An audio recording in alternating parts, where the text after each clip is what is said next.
ॐ ऐं ग्लौं वाराह्यै नमः। ॐ ऐं ग्लौं पञ्चमीसिद्धिदेव्यै नमः। ॐ ऐं ग्लौं वासव्यै नमः। ॐ ऐं ग्लौं वैदेह्यै नमः। ॐ ऐं ग्लौं वसुधायै नमः।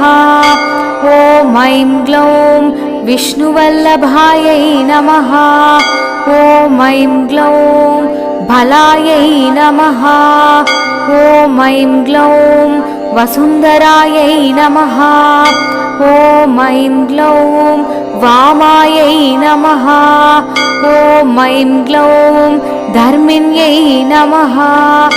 ॐ ऐं ग्लौं अतिशयकार्यसिद्धिदायै नमः। ॐ ऐं ग्लौं भगवत्यै नमः।